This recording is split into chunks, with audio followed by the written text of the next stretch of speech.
que Paul a voulu qu'il reprenne. Devant Dieu. On ne parle pas d'esclaves, de femmes, là, ici, là. C'est de la sainteté. C'est d'un respect à Dieu dans l'Église.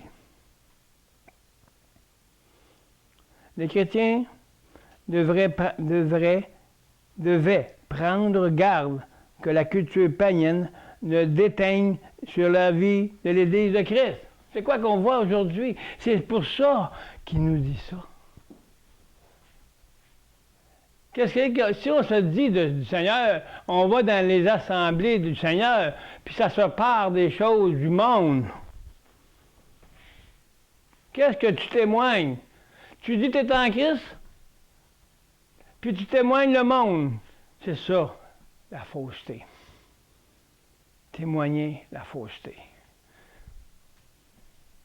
C'est pour ça que Paul a dit ça. Pour pas, si on est des assemblées apostoliques, mais qu'on ne soit pas comme le monde, on rentre dans les églises aujourd'hui, c'est quoi qu'on voit? Juste à voir le dehors, on voit comment ils sont leur cœur impur. Ils sont habillés de l'impureté parce qu'ils ne, c'est pas Christ qui est réalisé en eux. L'apostolique. On n'embarque pas dedans, moi. On a vu hier quoi que c'est l'apostolique. C'est toi l'Église.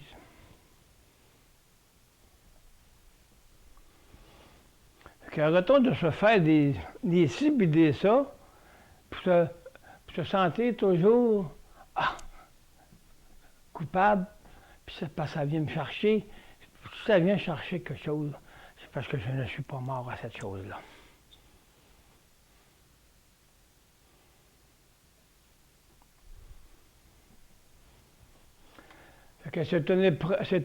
J'ai dû dire à des gens, si ça t'a touché, t'es béni. Puis j'ai dit aussi, si ça t'a troublé dans le message, t'as été béni aussi. Prends ce troublage-là, parce que Dieu veut montrer quelque chose qui doit changer. Mais t'es béni, parce que Dieu va prendre ces preuves-là pour te transformer. Sois béni, même si ça vient te tracasser. Dis-toi, c'est Dieu qui te parle, c'est le Saint-Esprit qui vient te dire, regarde, sois béni, parce que l'épreuve qui va faire en sorte de pouvoir donner ça au Seigneur va te bénir, va te transformer.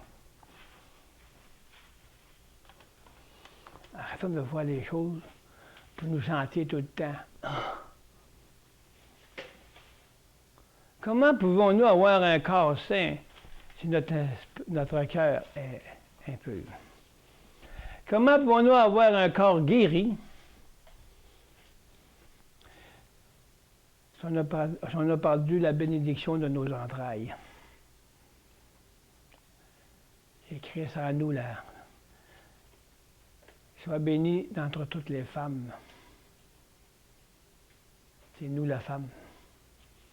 Elle va être pour beaucoup de générations, et toutes les générations s'apercevront que la femme est bénie. Élisabeth a prophétisé. Elle faisait mention à Marie. Elle priait à Marie. Elle a une prophétie. Vous êtes bénie dans toutes les femmes. Oui, toutes les générations vont savoir qu'elle était bénie. Mais qu'est-ce qu'elle représente, Marie? Elle représente l'épouse.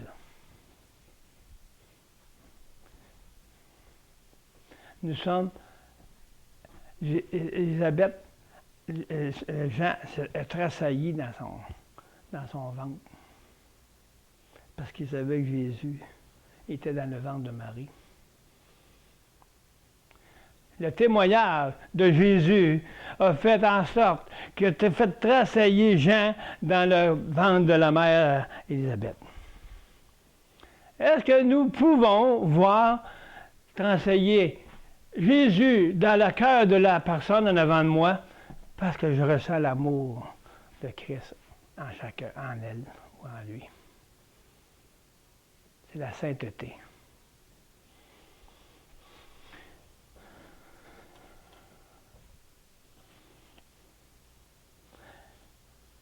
Donc, dans l'Église de Christ, tressaillons pas dans notre chair émotionnelle pour démontrer que je suis, alléluia. Démontrons Christ, la vie en nous.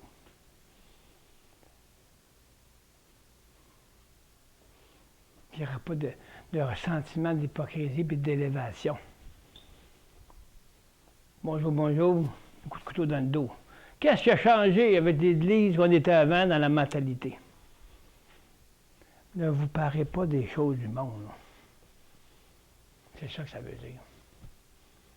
Parce qu'il y avait des choses du monde dans l'Église d'Éphèse. Et dans les autres. Paul est averti. Faites ci, faites ça, faites ça. Vous n'êtes plus maintenant dans le monde. Vous êtes dans le Christ. Maintenant, parlez-vous des choses intérieures de la vie qui va représenter et témoigner ce que vous êtes en Dieu.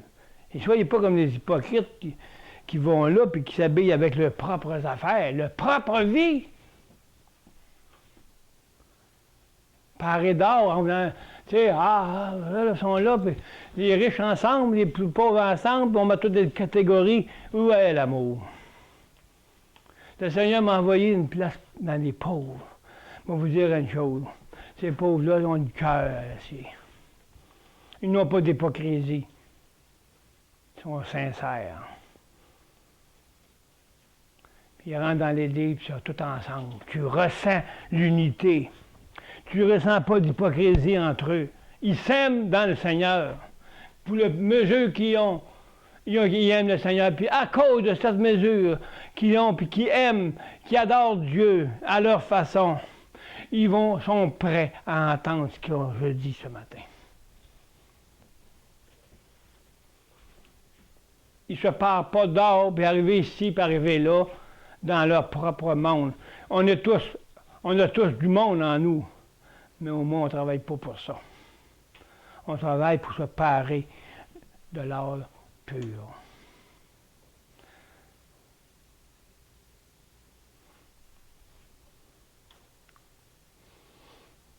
Donc, c'est pas nouveau, hein? Dans l'Ancien Testament, il nous parle de ça même. Puis on va voir avec Adam et Ève, qu'est-ce que c'est la femme à faire avec Adam et Ève, et l'homme et la femme. Puis ça se tient tout ensemble. C'est merveilleux.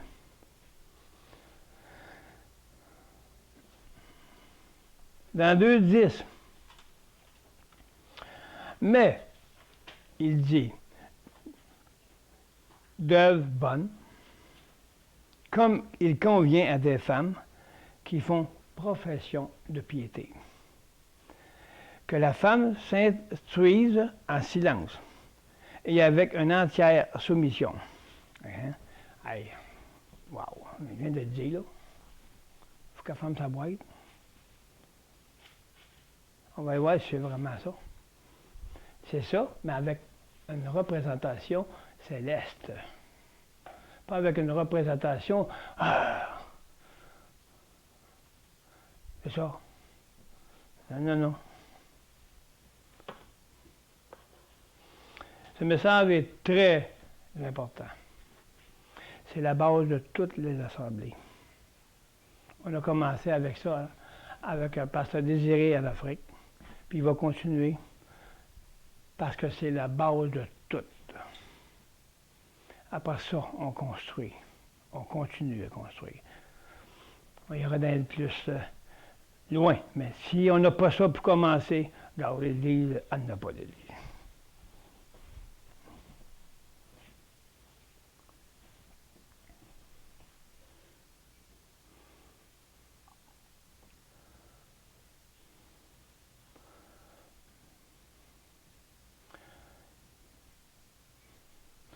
Plutôt que de mettre l'accent sur la beauté extérieure, selon les normes du monde, ah ben, il dit la même chose.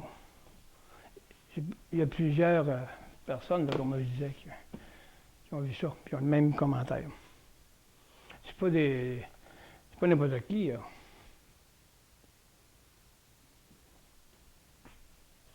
Plutôt de mettre l'accent sur la beauté extérieure selon les normes du monde, la femme chrétienne devait faire preuve d'un tout autre sens de valeur. Elle devait se parer d'une bonne œuvre qui va remplacer le diamant, parce que le diamant est l'œuvre. Tu peux mettre ton diamant, mais monte l'œuvre avec. Tu peux te parer d'or, ben monte l'or qui est en toi. Wow! Ça change toute la perception de voir. Hein?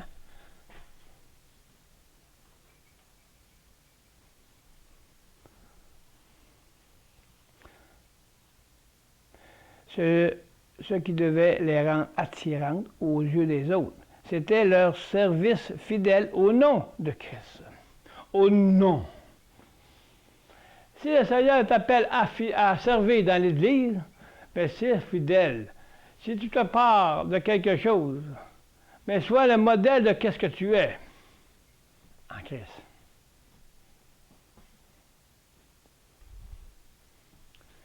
Changer l'apparence du monde en l'apparence de Dieu.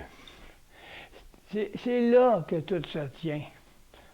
Les mystères cachés qui se révèlent, c'est ça. Avoir les vraies choses que Dieu ne s'est pas dit à la femme, tu t'assis là, puis c'est toi qui as croqué à la pomme, puis c'est toi la coupable. Parce qu'elle se sent toujours coupable, la femme. Parce qu'elle pense toujours d'avoir croqué la pomme la première. C'est vrai, mais l'homme aussi, il a croqué la pomme. Hein? Fait qu'arrêtons de condamner l'autre, parce qu'on se condamne nous-mêmes. Donc, parlons-nous des œuvres de Dieu. Quand il parle de la femme ici, il faut se voir, nous, la femme, comme homme et femme, la femme, l'épouse de Christ. Qui es-tu, toi, qui juge un autre? Tu es toi-même soumis au pied de la croix, que tu dois être. Donc, c'est Christ en nous qui va nous unir.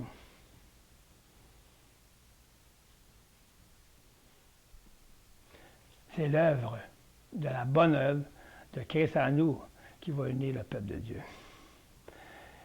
Il va se parer de l'image de Christ, l'image de Dieu. Il va s'habiller en dedans comme l'image que Dieu nous avait créée. Il faut arrêter de regarder l'extérieur. L'extérieur, pour moi, c'est l'extérieur du monde. Ce que j'étais avant, pour moi, c'est mon âme qui était dans le monde. Maintenant, elle s'habillait comme le monde. À l'intérieur, maintenant, on va voir là dedans comment elle s'habille. Est-ce qu'elle s'habille comme le monde encore ou comme le Seigneur le veut? Parez-vous de bonnes œuvres. C'est ça qu'il veut démontrer. Que ce soit pour nous aussi, les responsables hommes. Il faut se parer d'œuvres du Seigneur selon la responsabilité qu'il nous a donnée. Aux femmes, il a donné l'autorité de telle chose. Elle doit s'habiller avec ce qu'elle a, et l'homme doit s'habiller avec ce qu'il a pour compléter l'habillement. Wow!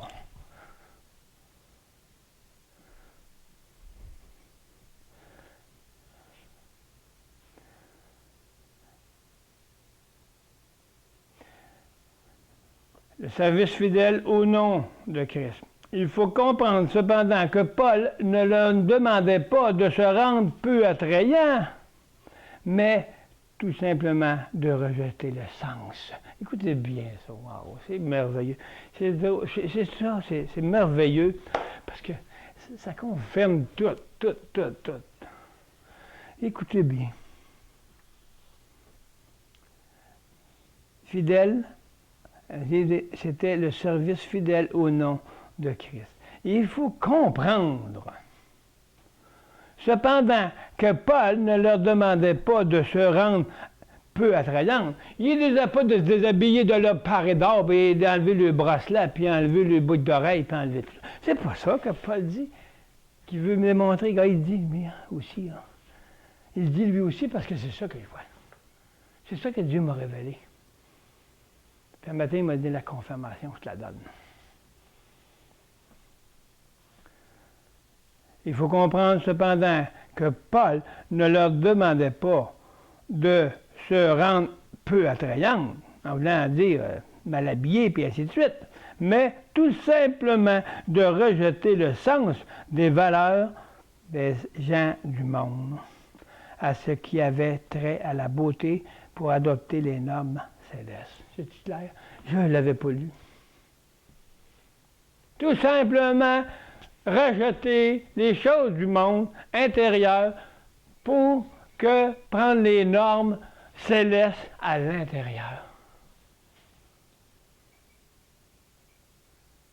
Hey, toute une révélation. Ça enlève beaucoup de culpabilisation. Hein? Ça enlève de la condamnation. On ne peut pas faire ci, on ne peut pas faire ça. On peut tout faire en Christ. Mais c'est là qu'on s'habille. C'est merveilleux, hein? Moi, je suis dépassé. C'est dépassé, je suis vraiment dépassé dans tout ça.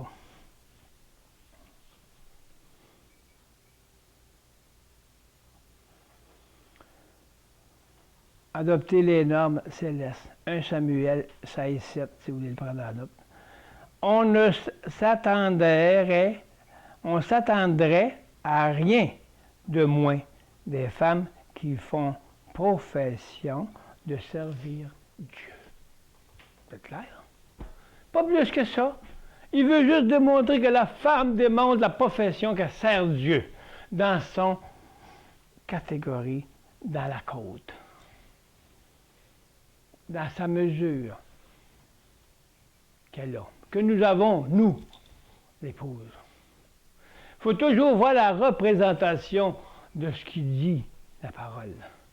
La femme, c'est nous. Puis le humain, c'est une représentation de spirituel.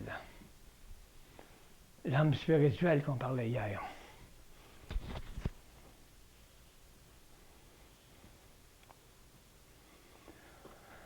Amen. Amen.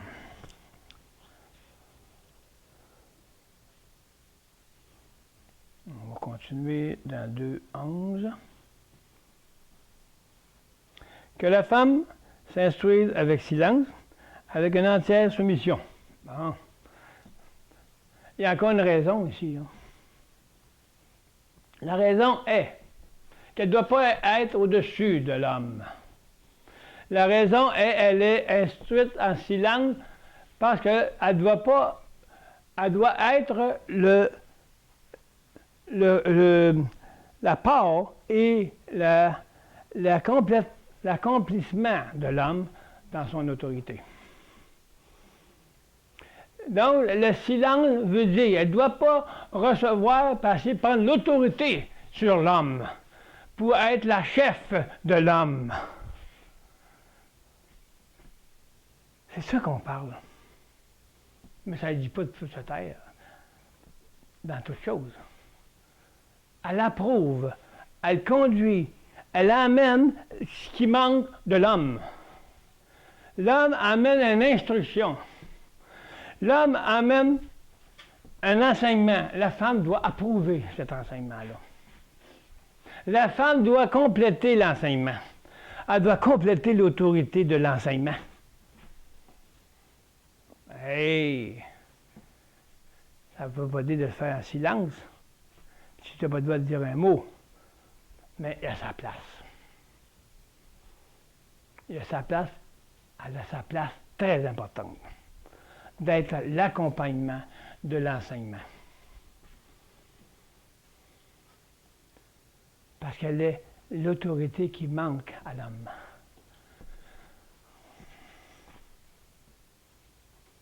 Wow!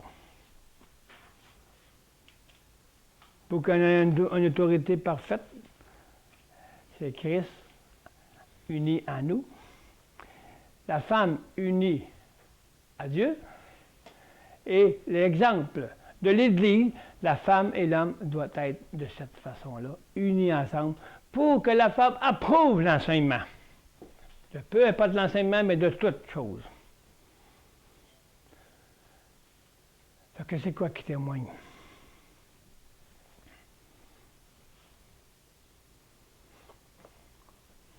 Il faut enlever nos pensées tabous. Parce qu'on ne peut pas marcher dans cette unité-là si l'Église est séparée par leurs propres pensées. De leur passé, ou de l'autre, ou de ci, ou de ça. C'est l'image qu'on veut voir de la bonne œuvre que Paul nous parle, que Dieu veut voir. La bonne œuvre de la femme de Jésus-Christ.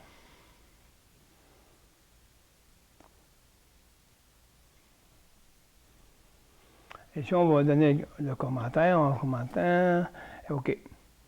Que la femme s'instruise en silence avec une entière soumission. Alors on va voir qu'est-ce qu'il donne comme commentaire, lui. Le 12 avec. Je ne permets pas à la femme d'enseigner. Écoutez bien. On va continuer le verset. Ni de prendre autorité sur l'homme. Là, on parle de d'autres choses. Il a enseigné l'homme, puis prendre l'autorité dessus. Être la chef. C'est impossible. C'est Dieu. Dieu a créé le Seigneur. Ils ont créé Christ. Christ est le Fils de Dieu, est le chef de l'Église. C'est l'homme. Mais la femme est là pour compléter le chef. Regardez bien ici. Ni prendre autorité sur l'homme, mais qu'elle demeure dans le silence. On va le voir, qu'est-ce qu'il y a encore qui dit. Afin de mettre encore plus l'accent sur la nécessité pour la femme de se conduire avec piété, Paul insiste, comme Pierre, sur la pureté incorruptible d'un esprit doux et paisible qui est le grand prix devant Dieu. La femme de la congrégation devait recevoir les instructions des dirigeants masculins en silence avec une entière soumission. Elle ne devait pas tenter d'inverser le rôle en réclamant pour elle-même la fonction. Ça vient de changer, là. Il voulait dire que la femme ne peut pas inverser le rôle. La femme ne peut pas prendre la place de l'homme. Elle doit, comme il dit, elle-même la fonction de doctoresse au sein de la congrégation, en voulant prendre l'autorité sur l'homme. On voit aujourd'hui que la femme prend autorité dans l'Église. Elle prend la place du chef, du responsable de l'Église. C'est une honte à Dieu. Parce que Dieu a créé l'homme pour qu'il soit l'autorité. Il est le responsable de la femme. Et la femme est responsable de l'homme. Ça n'enlève pas, elle peut enseigner. Elle peut aller enseigner aux femmes, s'occuper des enfants, faire des bonnes œuvres de la vie de Christ pour servir l'Église. C'est parce que ça prend la place de l'homme, c'est complètement antichrist, là. Tu viens d'enlever, Dieu crée. J'ai entendu même un enseignement un coup sur Internet que la femme était la première. Il avait changé ça, que la femme avait l'autorité. C'est vraiment grave ce qui arrive là. Elle prenait la place de l'homme. Dieu a créé la femme pour qu'elle prenne la place de l'homme. Ils n'ont rien compris. Parce que c'est pas le prendre la place, c'est prendre sa place. C'est prendre où qu'on est. Pourquoi Dieu nous a créés comme ça? Pourquoi que Dieu veut ça de même? Parce qu'on peut pas prendre la place de Christ. Voyez-vous, là?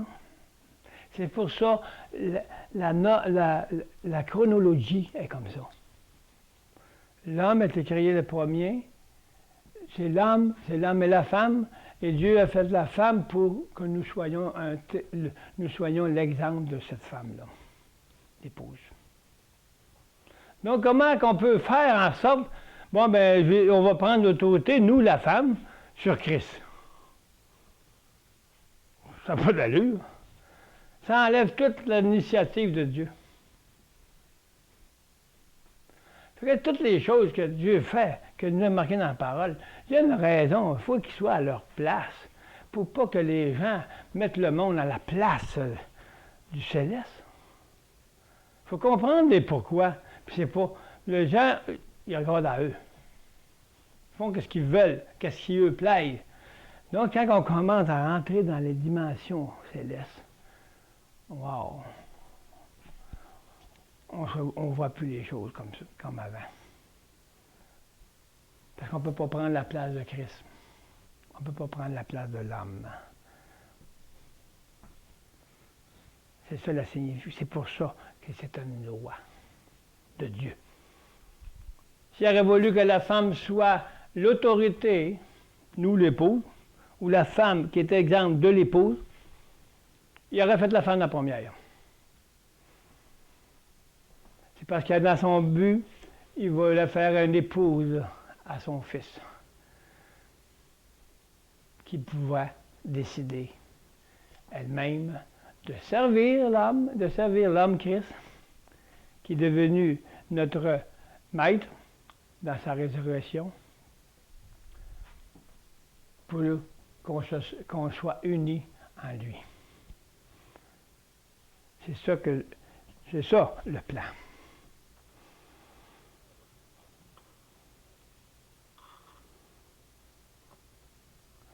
Donc, pas prendre l'autorité sur l'homme, ça veut dire de ne pas prendre l'autorité sur Christ. Tant qu'on vit selon notre propre chair, on a l'autorité sur Christ. Ah, parce que moi, j'ai l'autorité sur Christ. Je fais ce que je veux. Je fais ce qui me plaît. Je vis comme je désire. Donc, quelle autorité que j'ai? Je n'ai aucune autorité. Donc, c'est la même chose, la femme et l'homme, qui sont sur terre pour démontrer le témoignage de l'époux et de l'épouse de Christ. Son Église.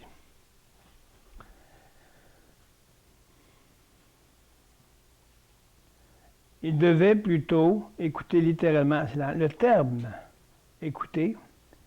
Il devait plutôt écouter littéralement en silence. Le terme traduit au verset 11 et 12 par silence ne désigne pas un silence total. Il y en a bien. Ou le fait de ne pas parler. On doit parler. Elle s'était vraiment mis ça à l'envers. Hein? Ou elle le fait de ne pas parler. Car comme il est évident qu'ailleurs, dans Isaac 22.2, 2 Thessaloniciens 3.12 signifie réservé, paisible, bien discipliné. Là, c'est le mot qui signifie demeurer silencieux. Ah. Elle n'empêche pas de parler, mais silencieuse, elle est en paix, elle donne la paix, parce que c'est la représentation du Saint-Esprit. C'est une grande tâche, hein, les femmes. qu'est-ce qu'on a à se compléter avec le monde, puis dire ah, gna, gna, gna, puis se critiquer tout le temps? Prenons donc notre place.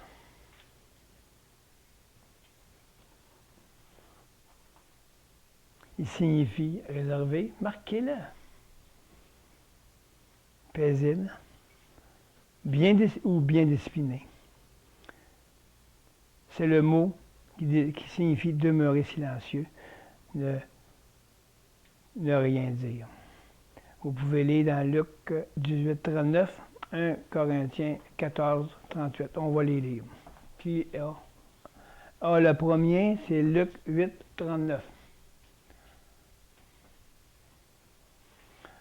L'autre va chercher 1 Corinthiens 14, 38.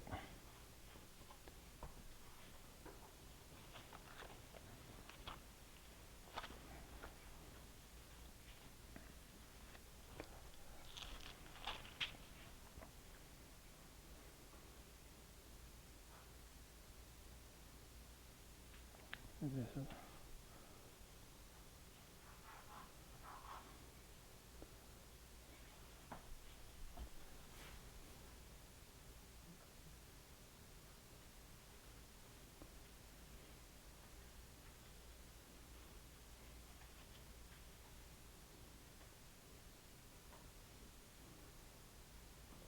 Ça marche pas. Luc 18, 39.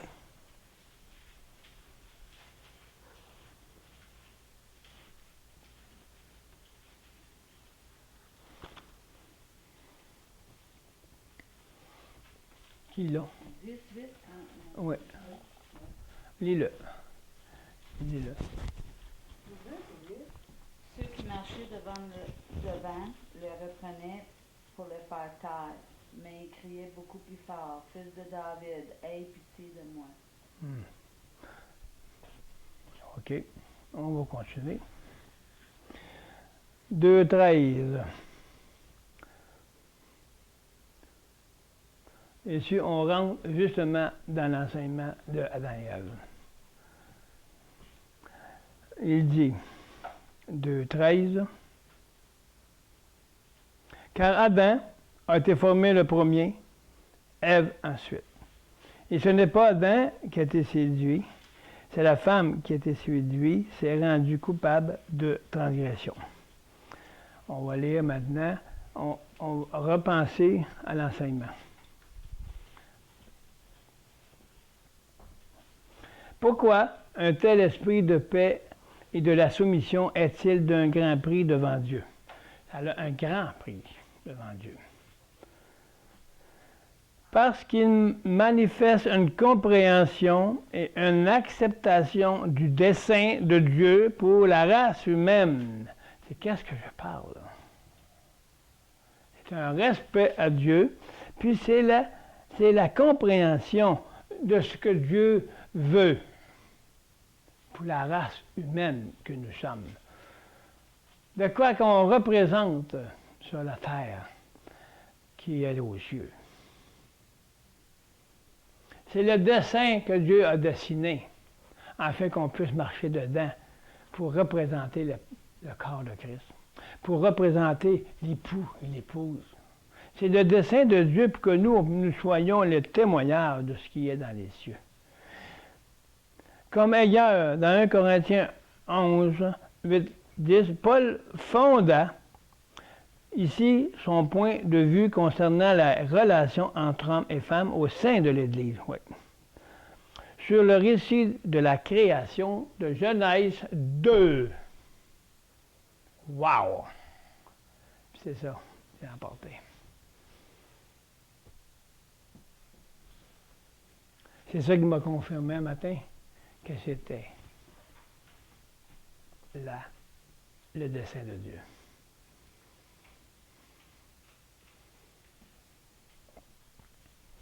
C'est merveilleux.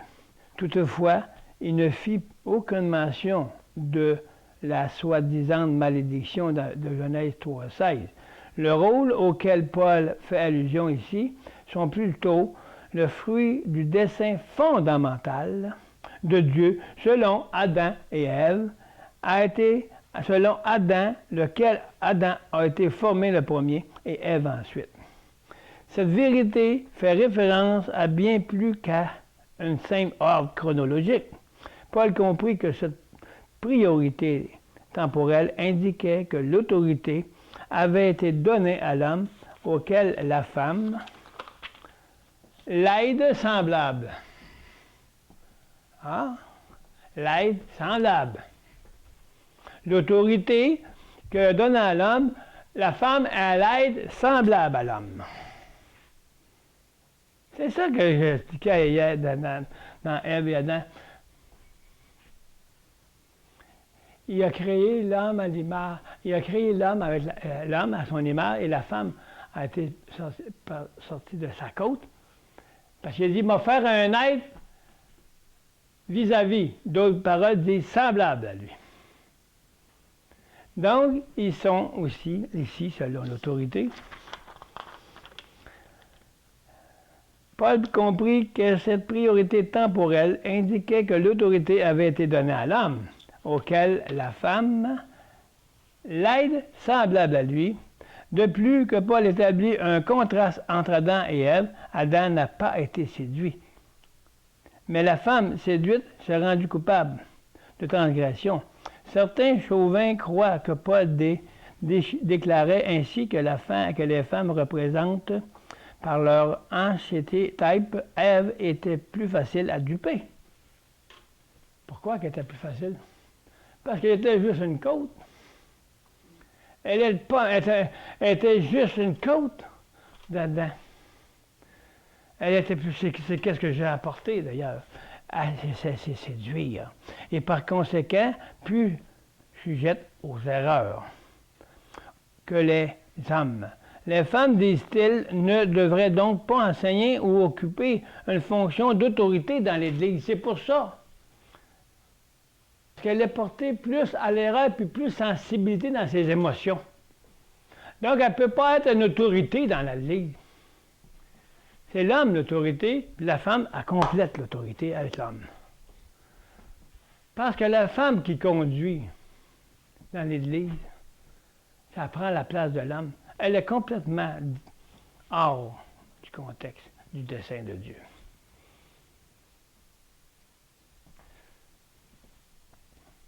C'est ça que Paul veut dire. Donc, c'est un ensemble. Ce n'est pas une division entre l'homme et la femme.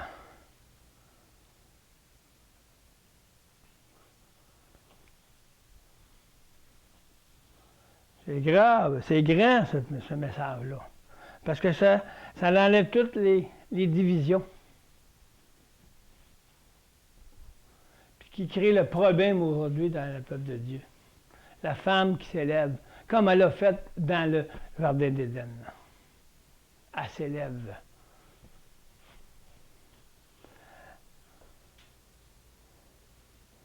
D'autres, par contre, croient que Paul disait que quelque sorte, regardez que ce qui s'est produit lorsque de la création est inversé et que l'homme remet à la femme son rôle de chef. Hey. En tout cas, Paul n'a jamais affirmé qu'Adam était exempt de toute blâme. Il n'a jamais eu dans la parole que Dieu a dit qu'Adam n'était pas coupable. Voyez-vous, ça revient encore que le Saint-Esprit on voit vraiment que c'est le Saint-Esprit qui m'a conduit dans cet enseignement-là.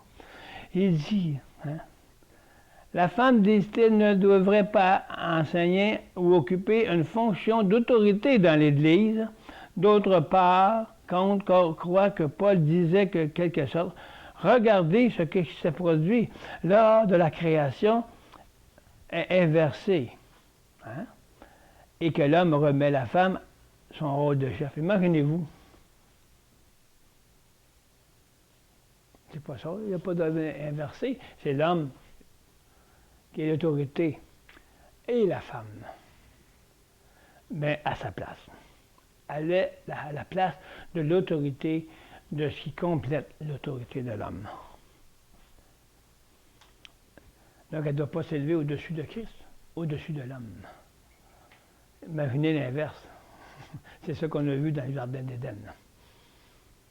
C'est ce que Paul nous dit.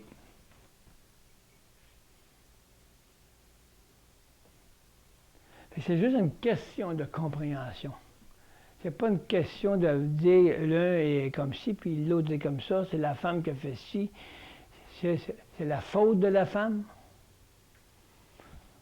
Paul vient de dire, lui ici, il ne dit pas qu'il n'y a pas eu blâme, lui ici. Il y a eu des blâmes.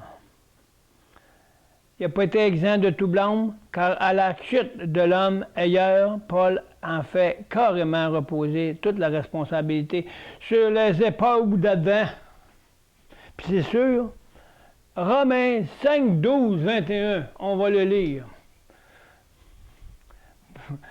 Parce que Adam, la femme était en lui.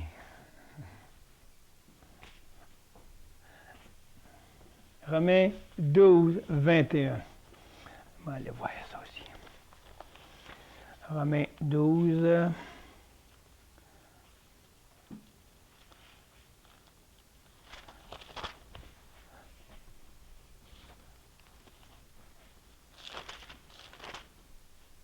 « 12, 21, hein, c'est ça.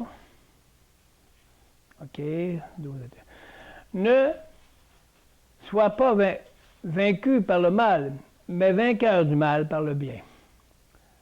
Ça ne marche pas. Ah, c'est ça. 5, 12 à 21. Oh oui.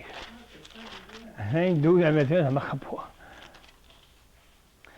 Ah, OK. On va lire ça. Il y en a là. Parallèle entre Adam et Jésus-Christ. Ah? Hey, encore des mystères, hein? On lit tout ça. Je pense que oui. Je pense que oui. OK.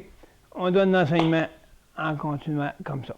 C'est pourquoi de même que par un seul homme, le péché est entré dans le monde et par le péché, la mort, et qu'ainsi la mort a passé sur tous les hommes, parce que tous ont péché. Pourquoi qu'Adam, il serait parfait? Tous ont péché. Adam est le premier. Parce que la femme vient d'Adam. Voyez-vous? Tout ça rentre. Tout revient à l'enseignement. Donc la mort est rentrée par Adam. Le péché est rentré par Adam.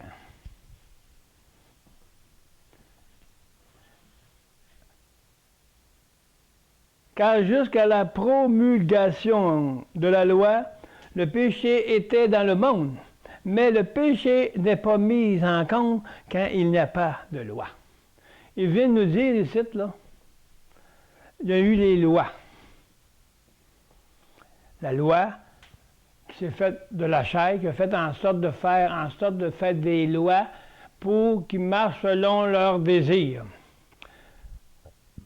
S'il n'y aurait pas eu de loi, on n'aurait pas su qu'on était des pécheurs. Donc, l'Ancien Testament fait en sorte qu'il va faire l'ombre des choses à venir parce que Dieu a mis des lois. Il a mis des normes. Il a mis des lois de Moïse. Afin de démontrer aux hommes qui ne sont pas. S'il n'y aurait pas de loi, s'il n'y aurait pas mis de loi, il n'aurait pas pu démontrer aux hommes qui étaient des pécheurs. Si on ne met pas de stop au chemin, c'est pas pour ça, on va passer tout droit. On n'aura pas de loi de mettre un stop là. Donc, si on met un stop, on sait qu'il faut arrêter. Mais les règles que suivies, les 10 commandements et ainsi de suite, personne n'a pu les accomplir. Donc, ça a été démontré que l'homme n'a pas pu voir et faire la volonté de Dieu, parce que là, ils se sont reconnus pécheurs. Donc, nous, dans notre loi mondaine, Dieu nous a montré par la parole que le Saint-Esprit nous convainc que nous sommes des pécheurs Parce qu'avant, on était dans le monde. Si on continue à s'habiller avec les choses du monde, on n'a pas rien vu encore, hein? Donc, on n'a pas vu qu'on était des pécheurs parce que la loi du péché m'a emmené dans le désordre. Si on est capable de voir que la loi me fait comprendre que je suis pas correct, je suis un pécheur, mais si je ne pourrais pas de voir ça, j'ai un problème. Je n'ai pas encore compris pourquoi Christ est venu. Je ne me reconnais pas pécheur. Donc, si je me reconnais pécheur, je vais obéir à l'autorité de ce que Dieu a instauré. L'autorité, c'est Christ. Cependant, la mort a régné. Je ne rentrerai pas dans tout le détail, mais on va se maintenir toujours dans cet enseignement-là. La mort a régné depuis Adam jusqu'à Moïse. Mais sur ceux qui n'avaient pas péché, par une transgression semblable à celle d'Adam, lequel est la figure de celui qui devait venir. Exact.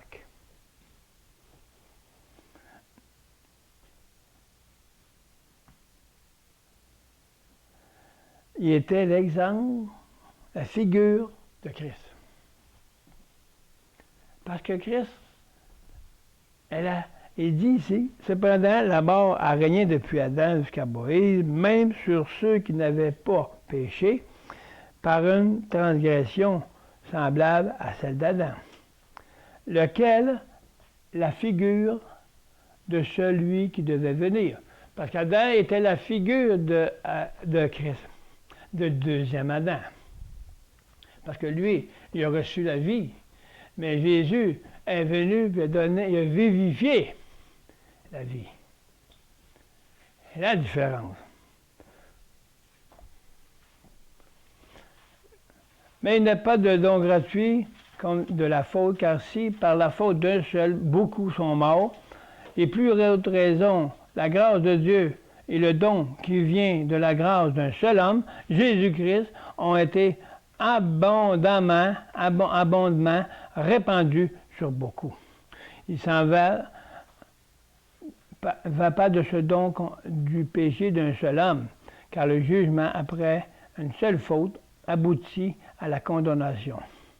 Tandis que le don gratuit de nombreuses fautes aboutit à la justification. C'est Jésus-Christ.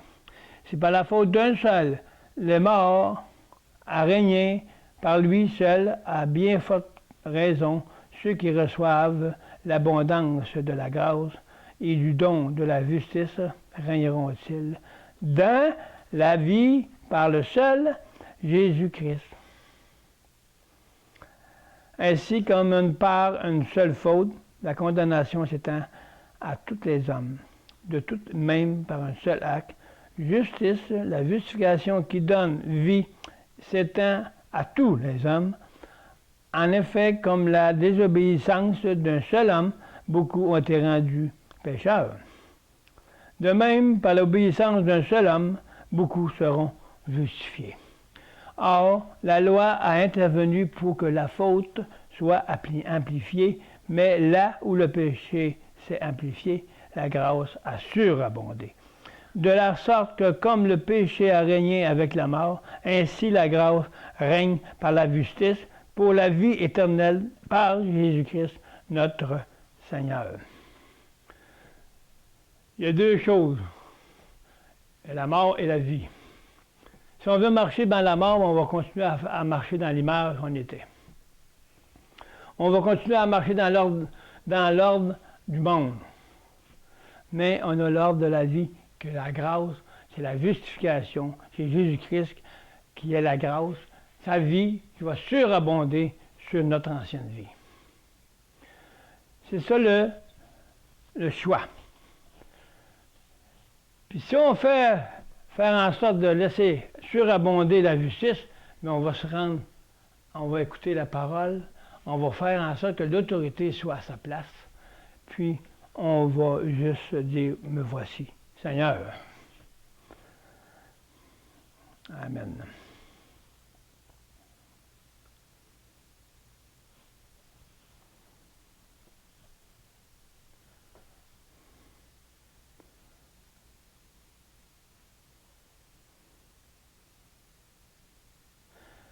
15.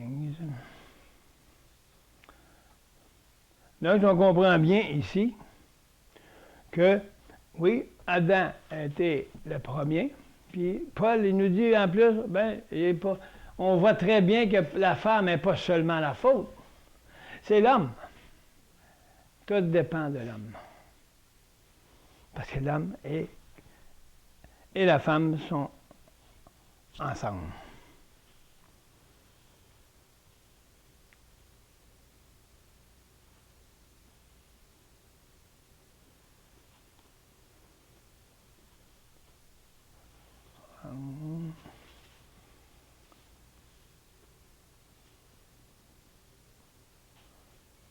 Okay. Dans 15, il sera néanmoins sauvé en devenant mère si elle persévère dans la foi, dans l'amour, dans la sanctification, avec modestie. Qu'est-ce que ça veut nous dire? Donc, on va continuer à 14, on va le relire parce qu'on va nous ramener à ce qui a été dit. De plus, Paul établit contraste entre Adam et Ève. Adam n'a pas été séduit, mais la femme a été séduite, s'est rendue coupable de transgression. Certains chauvins croient que Paul déclarait que la femme représentait par leur archétype Ève, la femme, était plus facile à duper et par conséquent plus sujette aux erreurs que les hommes. La femme, disent-ils, ne devrait donc pas enseigner ou occuper une fonction d'autorité dans l'Église.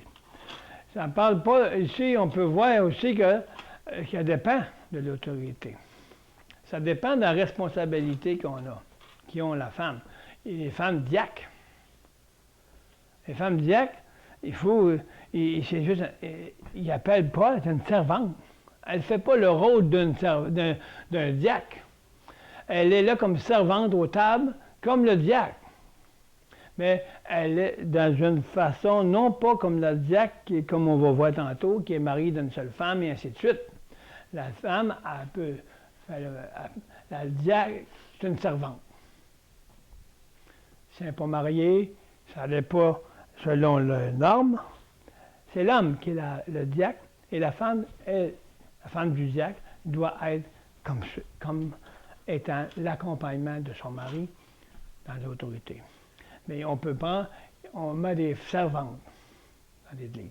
Si on regarde dans les actes, il y a des servantes. La diaconesse, elle servait, elle ne faisait pas l'autorité de l'homme. Il faut faire bien attention avec ce que la parole dit. Moi, j'ai vu là-bas, ils ont mis des diacres. Après ça, ils ont mis des femmes seules pour servir aux tables. Servantes. C'est ce que la parole dit. Puis on a établi aussi, on a prié, on a fait des consécrations d'anciens, puis de diacres là-bas. Les diacres étaient mariés, avaient des enfants, et ainsi de suite, comme les normes. Il faut mettre les choses à leur place pour mener l'arche à bonne place, pour qu'elle arrive bien à bonne place. C'est ça qu'on va établir.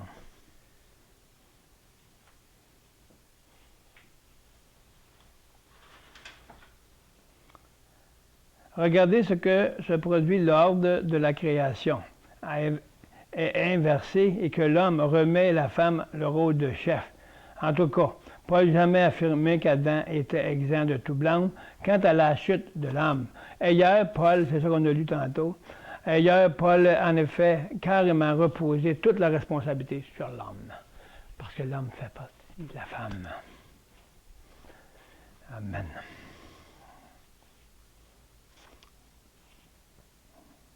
À 15, comme on a lu, elle sera néanmoins sauvée quand même. Nous, la femme. Oh! C'est l'exemple de la femme et l'exemple de la femme. L'épouse. Elle sera néanmoins la femme que nous sommes, sauvée devenant mère. Mère de quoi? Mère des enfants de Dieu. Si elle persévère, c'est nous, vous aussi, il faut se persévérer. Dans la foi, dans l'amour, dans la sanctification, avec modestie. Est-ce qu'on parle juste à la femme qui est mariée humainement? Impossible. Il faut que l'homme soit aussi comme ça. C'est à la femme, à l'épouse qui parle. Il faut qu'on soit en paix. Il faut qu'on soit modeste. Il faut qu'on soit dans l'amour. Il faut marcher dans la foi de Christ en nous. Il faut rester, nous aussi, comme étant responsables de nos responsabilités. Pourquoi mettre toujours, la femme, il faut qu'elle soit ci, il faut qu'elle fasse ça. Toi, l'homme, qu'est-ce que t'es? C'est à cause de toi, l'homme, que le péché est entré dans le monde.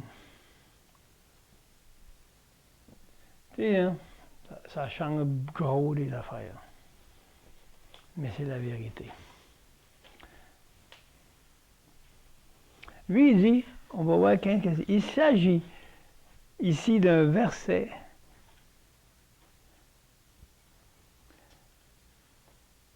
du Nouveau Testament les plus difficiles à interpréter.